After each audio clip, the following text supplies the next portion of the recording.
제가 2001년에 미국에 처음 갔을 때 놀란 것이 있었습니다. 곳곳마다 푸른 잔디와 아름다운 정원이 있었기 때문이었습니다. 더욱 놀란 것은 시간이 되면 스프링클러가 작동하여 물을 주는 것이었습니다. 스프링클러는 물을 끌어올려 곳곳마다 잔디에 물을 주었습니다. 물과 잔디를 연결해주는 스프링클러는 생명의 통로 같다고 말씀드릴 수 있습니다. 물을 잔디에 옮겨주는 스프링클러가 없으면 잔디는 물을 만나지 못하고, 물을 만나지 못하는 잔디는 생명을 잃고 누렇게 되어 죽게 됩니다.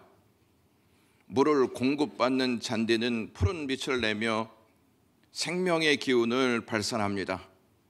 잔디와 정원에 물이 필요하듯이 사람에게는 모두 은혜가 필요한 줄로 믿습니다.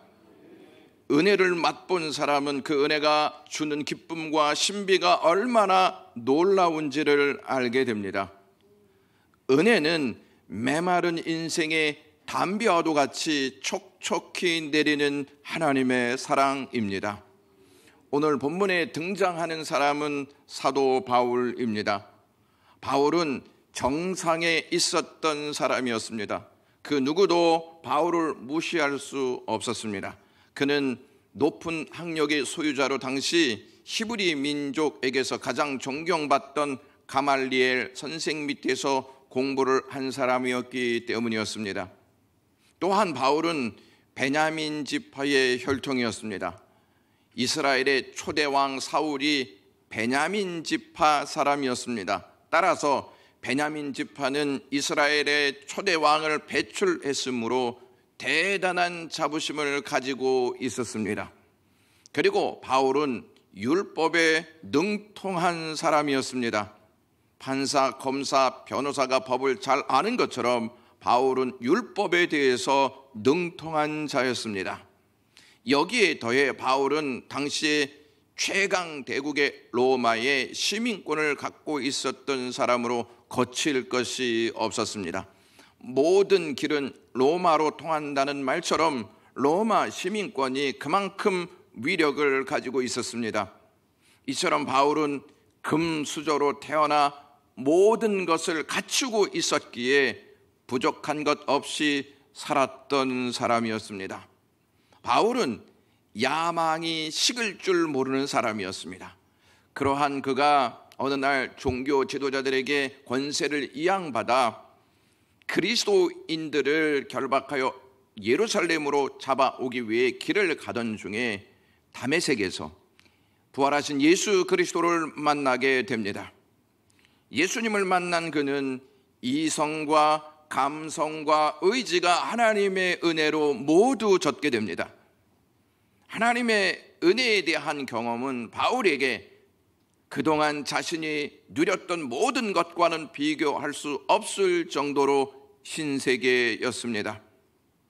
자신에게 임한 은혜가 어떠한 것인지를 바울은 깊이 깨닫고 고린도전서 15장 8절에 맨 나중에 만삭되지 못하였난 자 같은 내게도 보이셨느니라 라고 고백했습니다.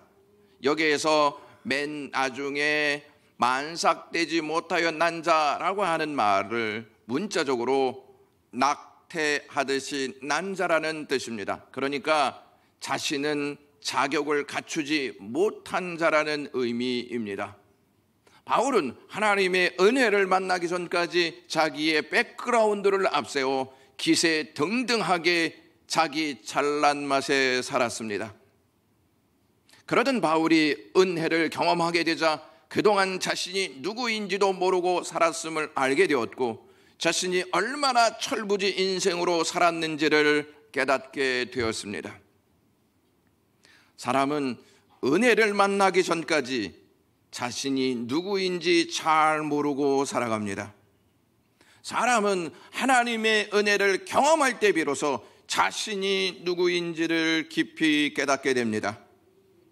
바울은 다메섹에 가는 길에서 주님을 만나 사도로 활동하게 됩니다. 사도로 활동하면서 수고를 아끼지 아니하고 헌신합니다. 그리고 바울이 이렇게 자신에 대해서 고린도전서 15장 10절은 설명합니다. 내가 나된 것은 하나님의 은혜로 된 것이니 내게 주신 그 은혜가 헛되지 아니하여 내가 모든 사도보다 더 많이 수고하였으나 내가 한 것이 아니요 오직 나와 함께 하신 하나님의 은혜로라 라고 말했습니다. 바울은 내가 나된 것은 하나님의 은혜다 이렇게 시작해서 끝에 가서 보시면 오직 나와 함께 하신 하나님의 은혜다 이렇게 설명합니다. 바울은 자신이 모든 사도보다 더 많이 수고했다고 말합니다. 그러나 그 수고 역시 하나님의 은혜 때문이라고 고백합니다. 여러분들은 무엇으로 여러분들을 설명하려고 하십니까? 무엇이 여러분을 가장 잘 설명해 준다고 생각하십니까? 제가 신학대학원에서 공부하면서 교수들의 이력을 보니까 대부분 다 유학파 출신이었습니다. 교수들이 쓴 책 제일 앞에는 그들의 양력이 자세히 소개되었습니다. 그것을 보면서 저도 무엇으로 나를 설명할 것인지 이것을 고민하기 시작했고, 내 삶을 들여다보니 단점밖에 보이지 않았습니다. 내세울 만한 내용이 없다는 사실을 깨달았습니다. 그래서 앞으로 성공하는 목회자가 되려면 스펙을 잘 쌓아야 되겠다 하는 생각을 갖게 되었습니다. 그러한 마음이 저를 유학의 길로 가게 하는 동력이 되었습니다. 그리고 부푼 꿈을 갖고 어렵다는 유학 비자를 받아 2001년 미국으로 유학길을 떠났습니다. 미국에 가서 공부를 하기 시작했습니다. 경험도 쌓아나갔습니다. 그러나 시간이 갈수록 제 마음 한편에는 이상하기도 알 수 없는 무거운 짐이 계속 쌓여갔습니다. 그러던 어느 날 라디오에서 어느 목사님의 설교를 듣게 되었습니다. 어느 선교사님이 자신의 이력을 빼곡히 명함에 적어 자신을 설명하면서 사역했는데, 어느 날 하나님께서 그 선교사님에게 나는 너의 이력을 원하지 않는데 너는 그 많은 이력을 쌓는 일에 애를 쓰는구나 라고 하는 음성을 들었다는 것입니다. 하나님의 음성을 듣고 선교사님은 자신의 이력은 곧 자신을 위한 것이었음을 알게 되었고, 자신의 모든 것을 하나님 앞에 내어놓고 회개하였다고 합니다. 그리고 자신을 소개하는 일이 있을 때마다 더 이상 자신의 이력을 언급하지 않았다고 했습니다. 은혜 받은 사람은 과거와 똑같이 살지 않습니다. 예수 그리스도의 은혜로 다시 태어난 바울은 무엇이 가장 가치 있는지를 알게 되었습니다. 가장 가치 있는 것을 알게 되니 무엇을 버려야 할지, 무엇을 내려놓아야 할지도 알게 되고 이것을 실천했습니다. 빌립보서 3장 8절 말씀에 내가 그를 위하여 모든 것을 잃어버리고 배설물로 여김은 그리스도를 얻었기 때문이라고 말합니다. 바울은 예수 그리스도를 얻게 된 후 그동안 자신을 설명했던 것들을 다 배설물로 여기게 됩니다. 그리스도의 은혜를 얻고 보니 더 이상 사사로운 것에 매여 살 필요가 없음을 알게 되었다는 것입니다. 다이아몬드를 얻은 사람은 10원짜리를 거들떠보지 않습니다. 저와 여러분들은 어떻습니까? 아직까지 바울이 배설물로 여기고 있는 것들을 위해서 살아가고 있지는 않습니까? 바울이 배설물로 여겼던 것들을 얻기 위해 우리는 예수 그리스도를 멀리하고 있지는 않은지 생각해 보셔야 합니다. 우리가 오늘 이 자리에 있게 된 것은 코로나의 긴 여정을 극복했기 때문에 이 자리에 있는 것입니다. 고난을 극복했기에 이 자리에 있습니다. 직분을 갖고 이 자리에서 예배하고 있습니다. 영광교회가 56년의 역사를 넘어 이 자리에 있게 되었습니다. 여러분들은 무엇이 이 자리에 있게 했다고 생각하십니까? 우리는 다 은혜라고 말합니다. 그러나 은근히 우리의 헌신과 우리의 수고를 더 크게 말하고 더 많이 말할 때가 있지 않겠습니까? 헌신과 수고가 없다는 말이 아닙니다.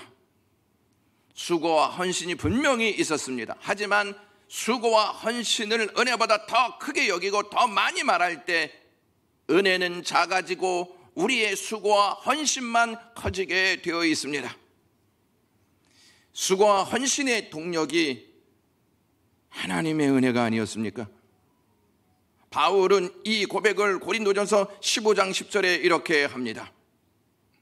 모든 사도보다 더 많이 수고하였으나 내가 한 것이 아니요 오직 나와 함께 하신 하나님의 은혜로라 라고 말입니다. 바울은 모든 사도보다 더 많이 수고했다고 말하면서 이건 역시 내가 한 것이 아니라 오직 나와 함께 하신 하나님의 은혜 때문이라고 고백합니다. 하나님은 여러분들을 부르시고 은혜를 주셔서 헌신하고 수고할 수 있도록 기회를 주셨습니다. 그리고 이렇게 교회 공동체를 통해 다시 은혜를 받게 하셨고 그 은혜로 세상을 이기고 하나님의 나라의 상까지 받게 되는 은혜를 맞이했습니다. 이 얼마나 복된 역사입니까? 바울은 은혜로 자신을 설명하였지만 바울에게는 이해할 수 없는 육체의 가시가 있었습니다. 육체의 가시에 대한 해석은 만성적인 눈병이었다, 말라리아였다, 편두통이었다, 간질 및 언어 장애다 이렇게 추정하기도 합니다. 바울은 육체의 가시를 제거해달라고 주님께 3번이나 간곡히 기도하였습니다. 육체의 가시가 그에게는 큰 고통이었고 치료받아야 할 문제로 여겼기 때문이었습니다. 얼마나 고통스러웠으면 그것을 가시로 표현했겠냐 하는 것입니다. 바울은 육체의 가시가 복음을 전하는 데 있어서 장애가 되지는 않을까 염려스러웠습니다. 육체의 가시가 없으면 복음을 더 많이 전할 수 있을 게 아니겠는가 이렇게 생각하였을 것이고 육체의 가시가 없으면 더욱더 하나님 앞에 영광을 돌릴 수 있지 않았을까 하는 믿음이 있었습니다.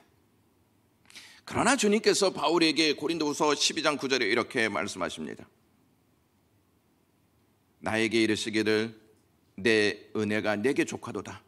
이는 내 능력이 약한 데서 온전하여 짐이니라 이렇게 말씀하셨습니다. 우리는 항상 아픔이 사라져야 은혜를 누릴 수 있다고 여깁니다. 아픔이 은혜를 가로막는 것으로 생각합니다. 그러나 하나님은 육체의 가시가 바울을 자만하지 않게 해주는 도구가 된다고 말씀하시면서 바울에게 내 은혜가 내게 족하도다 이렇게 말씀하십니다. 오히려 가시가 은혜임을 바울이 알게 됩니다. 하나님은 가시도 은혜가 되게 하시는 능력이 있습니다. 여러분들은 지금 바울과 같은 육체의 가시가 있습니까? 여러분들을 고통스럽게 하는 가시와 같은 것이 무엇입니까?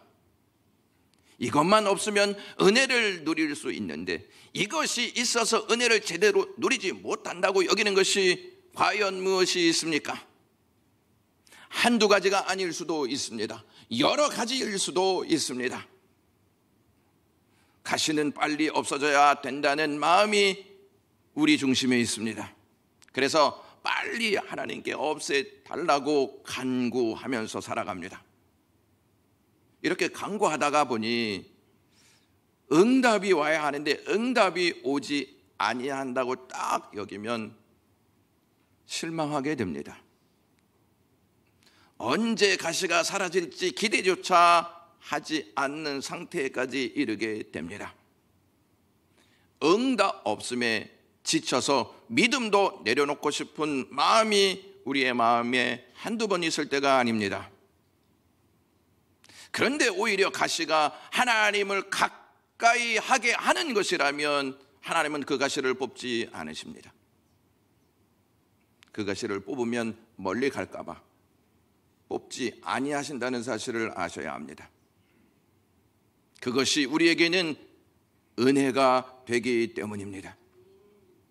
우리는 가시가 더 강하다고 여기지만 은혜보다 강한 것은 없습니다. 은혜는 결코 우리를 포기하지 아니하십니다. 가시를 주어서라도 우리를 하나님 품에 안으신다는 것을 잊지 마셔야 합니다. 바울은 가시가 있음에도 받은 은혜가 너무 크고 귀하기에 은혜를 전하는 삶을 삽니다. 다른 말로 하면 은혜가 은혜의 통로가 되었다는 말씀입니다. 바울이 쓴 이 서신서를 자세히 보시면 대부분 은혜와 평강을 전하면서 시작합니다.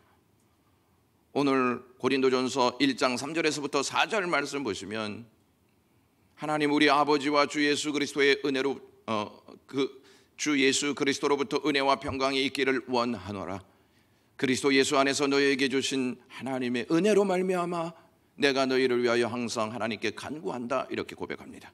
그리고 오늘 본문 말씀 23절에서부터 24절에 주 예수 그리스도의 은혜가 너희와 함께하고 나의 사랑이 그리스도 예수 안에서 너희 무리와 함께할지어다, 이렇게 글을 적으면서 서신서를 마칩니다. 바울의 서신서의 특징은 은혜로 시작해서 은혜로 마친다는 것입니다. 바울은 은혜가 자신에게만 필요한 것이 아니라 믿음의 모든 공동체에도 필요하다는 사실을 알고 전하고 있는 것입니다. 은혜는 과거에만 필요하지 않고 오늘도 필요하고 내일도 필요한 줄로 믿습니다. 바울은 전 생애를 예수 그리스도의 은혜를 전하는데 모든 것을 다 바쳤습니다. 은혜 받은 사람은 은혜 받은 것으로 만족하지 않습니다. 그 은혜를 나누는 일에 통로가 되기를 간절히 소망한다는 것입니다. 예수 전도단의 창시자 노렌 커밍헌 목사님이 계셨습니다. 이분이 전한 내용인데요, 한 목사님이 복음을 전하다가 감옥에 갇히게 되었습니다. 감옥에는 아주 포악한 살인자가 있었는데 간수들조차 두려워하는 사람이었습니다. 감옥에서는 하루 12시간씩 노동하도록 규정이 되어 있었는데 목사님은 금식하며 그를 위해 기도하는 것에만 몰두하였고 또 복음을 전할 수 있는 방법이라고 생각해서 고된 일을 한 다음에 음식을 거절하면서 그 사람을 위해서 기도하였습니다. 목사님은 다른 사람들이 골아 떨어졌을 때 그 살인자의 구원을 위해 기도하였습니다. 얼마 후에 살인자는 그의 마음을 주님께 드리고 변화가 되었습니다. 그의 변화가 너무 엄청났기 때문에 이 사실이 교도소에 소문이 나기 시작했습니다. 마침내 교도소 소장이 목사님을 불러 그에게 어떻게 했는지를 물었습니다. 이에 목사님은 하나님께서 하셨습니다 라고 대답했습니다. 그러자 소장은 다른 죄수도 변화시킬 수 있도록 쉬운 일을 주겠다고 약속했습니다. 그 후 가장 악명 높은 교도소로 보내졌는데 만약 그곳에서 그와 같은 변화를 계속 가져올 수 있다면 당신을 일찍 석방시켜 주겠소, 이렇게 약속했습니다. 하나님의 역사가 두 번째 감옥에서도 시작되었습니다. 하나님의 은혜가 시작되었음을 알고는 아내에게 아픔을 줄 수밖에 없는 편지를 써서 보냈습니다. 편지에서 목사님은 아내에게 목사님의 결정에 대해서 이해해 줄 것을 간청했습니다. 그때 목사님이 그 교도소에서의 사역을 계속하기 위해서 가석방을 거절하고 있었던 것이었습니다. 목사님은 교도소에서 은혜가 비처럼 내리는 것을 체험하였고 계속해서 은혜가 비처럼 죄수들에게 임하기를 간절히 소망하였기에 그 감옥에 남기로 하였던 것입니다. 성경에는 믿음의 위대한 인물들이 등장하는데 그들이 그렇게 되었던 것은 하나님의 전적인 은혜 때문이었습니다. 그 중에 요셉이라는 사람이 있었습니다. 그는 아버지 야곱에게서 사랑을 받고 자란 아들이었습니다. 아버지의 사랑을 독차지했던 요셉이 형들의 괘씸죄에 걸려 애굽으로 팔리게 되었습니다. 애굽으로 팔려간 요셉은 낯선 곳에서 열심을 다해 살았습니다. 그러나 그에게는 늘 고난이 닥쳤습니다. 보디발 장군의 아내에게 유혹을 받아 곤욕에 처한 요셉은 억울한 누명을 쓰고 감옥에 갇히게 되었습니다. 애굽에 팔리기 전에 물 없는 구덩이에 갇혀 있었던 시간이 그렇게 고통스러웠는데 다시 그 고통스러운 시간들을 감옥에서 보내야 했습니다. 그가 그렇게 된 것은 모두 형들 때문이라고 생각할 수 있지 않겠습니까? 형들이 자신을 팔지만 않았더라면 이 지경에 오지 않았을 텐데 하는 생각을 가지고 있지 않았겠습니까? 형들에 대한 야속한 마음이 요셉의 마음에 있지 않았겠습니까? 요셉은 감옥에서 술 맡은 관원장과 떡 굽는 관원장을 만나 꿈을 해석해주고 그 결과로 애굽의 바로 왕의 꿈을 해석해 주므로 애굽의 국무총리가 됩니다. 고통의 가시가 그의 삶을 역전시키는 통로가 되었습니다. 이제 요셉은 권력을 행사할 수 있는 자리에 오르게 되었습니다. 그 누구도 요셉에게 함부로 할 수가 없었고 그 누구도 요셉의 말에 대꾸도 달지 못했을 것입니다. 그의 권세 앞에 대항할 수 있는 사람이 없었습니다. 최고의 자리에 오른 요셉은 그동안 자신을 해하려 했던 형들을 찾아내서 그동안의 고통을 대갚아 줄 수도 있지 않았겠습니까? 최고의 자리에 오른 요셉은 자신만을 위해 호의호식하며 살아도 되지 않았겠습니까? 그런데 요셉은 하나님이 그 자리에 앉게 하신 이유가 어디에 있었는지를 잘 알고 있었습니다. 그는 흉년을 대비해 생명을 보존케 하였고 또한 그의 가족들을 살리는 일에 은혜를 베풀었습니다. 그는 은혜의 통로가 되었습니다. 요셉의 아버지 야곱이 죽자 형들은 요셉이 복수의 칼을 뽑을까 두려워하여 요셉을 찾아와서 이렇게 고백합니다. 창세기 50장 18절 말씀에 요셉의 앞에 엎드려 우리는 당신의 종들이니이다 라고 말입니다. 형들의 모습을 보면서 요셉은 창세기 50장 20절에서 21절에 이렇게 말합니다. 당신들은 나를 해하려 하였으나 하나님은 그것을 손으로 바꾸사 오늘과 같이 많은 백성의 생명을 구원하게 하시려 하셨나니 당신들은 두려워하지 마소서. 내가 당신들과 당신들의 자녀를 기르리다 하고 그들을 간곡한 말로 위로하였더라 이렇게 말하였습니다. 요셉은 자신이 그 자리에 오를 수 있었던 것이 자신의 힘이나 운이 좋아서가 아니라 하나님의 전적인 은혜였음을 알고 있었습니다. 하나님의 은혜로 그 자리에 오르게 된 것을 안 요셉은 자신이 무슨 일을 해야 하는지도 잘 알게 되었습니다. 받은 은혜를 베푸는 것이었습니다. 창세기는 하나님의 창조 역사를 딱 언급한 다음에 인간이 죄를 진 사건을 우리에게 공개적으로 딱 알려줍니다. 죄는 하나님을 배신한 역사입니다.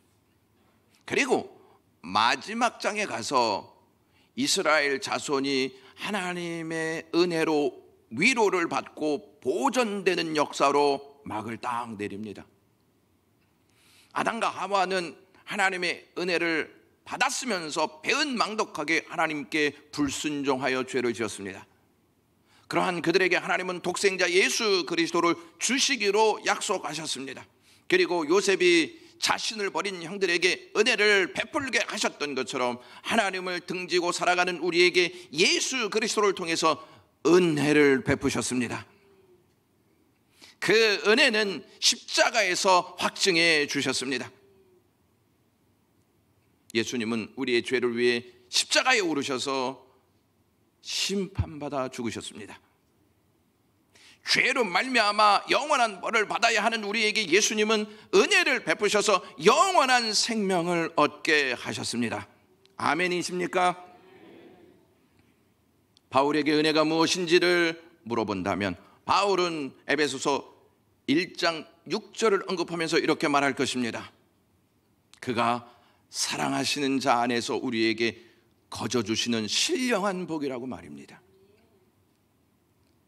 마틴 로이드 존스 목사님이 이렇게 언급하였습니다. 오늘날 우리에게는 오직 한 가지 소망만이 있습니다.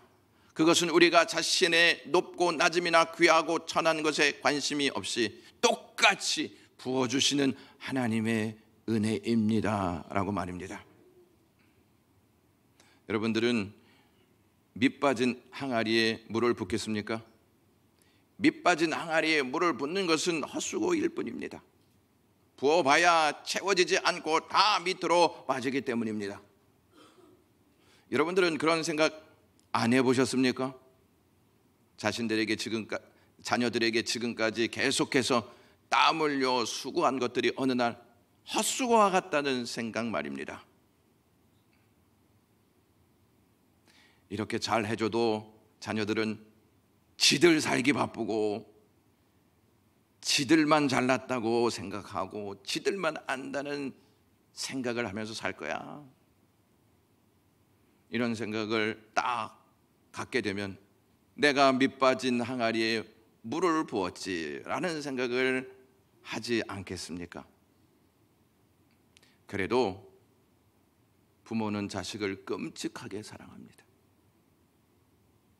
그런데 그거 아십니까? 그리스도께서 밑 빠진 항아리와 같은 우리에게 계속 은혜를 부어 오셨다는 사실을 말입니다. 지난주에도 은혜를 부으셨고 오늘도 은혜를 붓고 계시고 다음 주에도 은혜를 부으실 것입니다. 우리가 은혜를 받은 목적은 우리 자신뿐만 아니라 은혜의 통로가 되기 위한 것이 되어야 할 줄로 믿습니다. 요셉의 형들이 고백하였던 것처럼 우리는 은혜가 없으면 종이 되어 삽니다. 은혜가 주어져야만 하나님의 자녀로 살게 되어진다는 것입니다. 미국의 학자이면서 정치가요, 목사요, 1993년서부터 1997년까지 주한 미국 대사로 헌신하였던 제임스 레이니라고 하는 교수가 있었습니다. 이제 임기를 마치고 귀국하여 에모리 대학의 교수가 되었습니다. 건강을 위해서 매일 걸어서 출퇴근하던 어느 날 쓸쓸하게 혼자 앉아있는 한 노인을 만나게 됩니다. 레이니 교수는 노인에게 다가가 다정하게 인사를 나누고 말벗이 되어 주었습니다. 그 후 그는 시간이 날 때마다 노인을 찾아가 잔디를 깎아주거나 커피를 함께 마시면서 2년여 동안 교제를 나누었습니다. 그러던 어느 날 출근길에 노인을 만나지 못하자 그는 노인의 집을 방문하였고 노인이 전날 돌아가셨다는 소식을 듣게 되었습니다. 레이니 교수는 곧바로 장례식을 찾아 조문하면서 노인이 바로 코카콜라 회장을 지낸 분임을 알고는 깜짝 놀랐습니다. 그때 한 사람이 다가와서 레이니 교수에게 말하기를 회장님께서 당신에게 남긴 유서가 있습니다 라며 봉투를 건네해 주었습니다. 유서의 내용을 보고 그는 너무나 놀랐습니다. 당신은 2년여 동안 내 집 앞을 지나면서 나의 말벗이 되어준 친구였어. 우리 집 뜰에 잔디도 함께 깎아주고 커피도 나누어 마셨던 나의 친구 레이니에게 고마웠어. 나는 당신에게 25억 달러와 코카콜라 주식 5%를 유산으로 남깁니다 하는 내용이었습니다. 레이니 교수는 받은 유산을 에모리 대학 발전 기금으로 다 내놓았습니다. 레이니 교수가 노인에게 베푼 따뜻한 마음으로 엄청난 부가 굴러 들어왔지만 그는 그 부에 도취되어 정신을 잃지 않았습니다. 오히려 그 부를 학생과 학교를 위한 발전 기금으로 내놓았습니다. 얼마나 귀한 일입니까? 코카콜라 회장인 줄도 모르고 그 노인에게 잘 해주었던 레이니 교수, 사람 잘 만나서 은혜를 누렸습니다. 그리고 가진 돈을 에모리 대학 기부에 탐심 없이 갖다 도네이션 했습니다. 그 돈이 얼마냐면 2조 5천억 원이 넘는 기금이었습니다. 에모리 대학에서 제대로 된 교수 하나를 쓰니 학교는 얼마나 충분한 재정으로 제대로 된 교육을 할 수 있지 않았겠습니까? 모든 것이 은혜였습니다. 여러분, 이것보다 더 큰 은혜가 저와 여러분들에게 있는데, 독생자 하나밖에 없으신 예수 그리스도를 우리에게 하나님이 주셨습니다. 이것보다 더 큰 은혜는 없습니다. 그렇다면 나만 가지고 있어야 하겠습니까? 이 은혜 모르고 있는 자녀들에게, 직장 동료에게, 이웃들에게 나눔이 필요하지 않겠습니까? 예수님께서 피로 값주고 사신 것이 바로 교회 공동체입니다. 은혜로 구매된 곳이 교회입니다. 그러기에 교회는 체질적으로 은혜 공동체이어야 합니다. 제가 성공하는 목회를 꿈꾸고 유학교를 떠났다고 서두에 말씀드렸습니다. 그곳에서 다른 것은 몰라도 한 가지만은 확실히 알고 돌아왔습니다. 하나님의 은혜가 아니면 그 어떠한 것도 성공이라고 말할 수 없다는 것입니다. 그리고 참된 목회의 성공은 은혜의 통로가 된다는 것이었습니다. 하나님께서 여러분들을 가정과 직장 그리고 영광교회에 두신 것은 여러분들을 통해 은혜가 흘러 들어가게 하시기 위해서 우리를 이 자리에 두게 하신 것입니다. 은혜가 흘러 들어가면 은혜에 젖게 되고, 은혜에 젖게 되면 하나님의 나라가 이루어집니다. 누군가 여러분들에게 당신은 누구요? 이렇게 물어본다면, 나는 하나님의 은혜로 젖어 사는 자요 라고 말하면서 당신도 하나님의 은혜로 젖기를 원합니다, 이렇게 선포할 수 있는 저와 여러분 되시기 주님의 이름으로 간절히 축원합니다. 기도하겠습니다. 하나님, 하나님의 은혜 알게 해 주셔서 고맙습니다. 거저 주신 은혜 나누면서 살게 하시옵소서. 예수 그리스도의 이름으로